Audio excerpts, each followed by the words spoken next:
Bonjour, Ibrahim Foulier, votre coach et spécialiste running. Nous sommes à Paris, vous voyez la tour Eiffel derrière moi.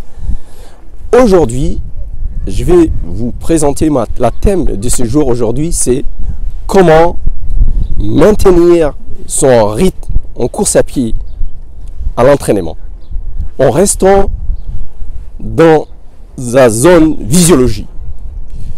C'est un moment difficile et compliqué quand vous débutez, même quand vous êtes un coureur expert, pour rester et travailler dans une zone, pour progresser, il faut rester dans une zone physiologie. Il y a des méthodes.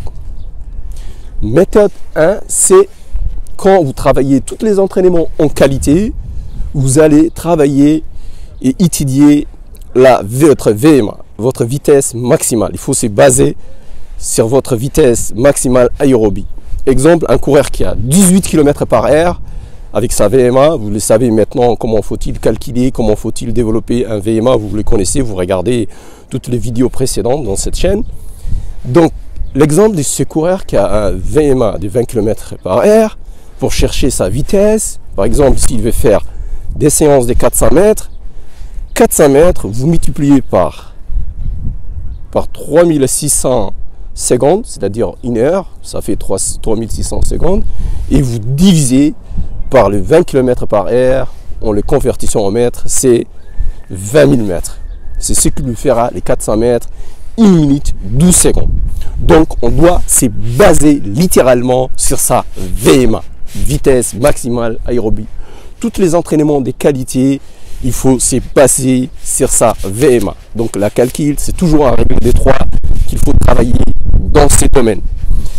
La deuxième méthode, c'est quoi? C'est la fréquence cardiaque. Par exemple, quand vous êtes coureur et aujourd'hui c'est un dimanche, que vous voulez vous entraîner en footing, en endurance fondamentale, une longue sortie, ce que vous allez faire, c'est de travailler sur votre fréquence cardiaque maximale. Votre fréquence cardiaque maximale, par exemple, si vous avez une fréquence cardiaque maximale à 180 pulsations par minute, vous allez travailler en endurance fondamentale. Dans votre zone physiologique qu'il faut travailler, c'est 65 à 75% de votre fréquence cardiaque maximale pour les longues sorties. Donc, l'exemple qu'on avait pris pour cet athlète, c'est quand il travaille 65 à 75 pulsations par minute, et que vous faites les calculs, c'est entre 117 et 135 dans ces zones. C'est dans cette zone qu'il doit travailler entre 117 et 135 pulsations par minute. La longue sortie, c'est ça, 75 à 75% de sa fréquence cardiaque.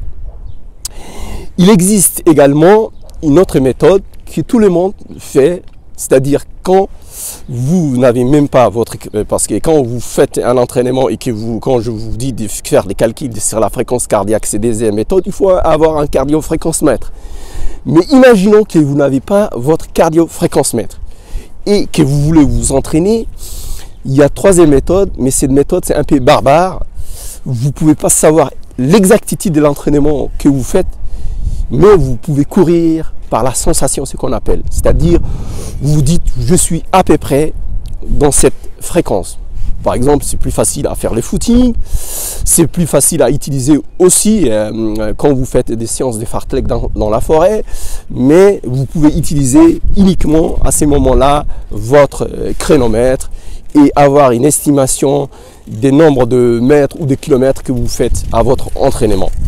Rappelons maintenant les trois méthodes que je vous expliquais, les deux qui sont efficaces, c'est-à-dire, qu'est-ce que je veux dire en titre, comment maintenir son rythme en course à pied à l'entraînement et rester dans les cadres physiologiques. La méthode A1 ou C en utilisant sa VMA. Donc vous faites la calcul, surtout les séances de qualité, c'est la VMA. La deuxième chose, c'est la fréquence cardiaque en utilisant son cardio-fréquence mètre. Et la troisième méthode, qui est un peu barbare, qui vous estime à peu près, c'est que vous utilisez votre chronomètre et vous courez avec votre sensation. Voilà, je vous remercie. La séance est terminée. Abonnez-vous à cette chaîne, likez partagez avec vos amis et votre entourage. Et je vous dis à très bientôt. Au revoir.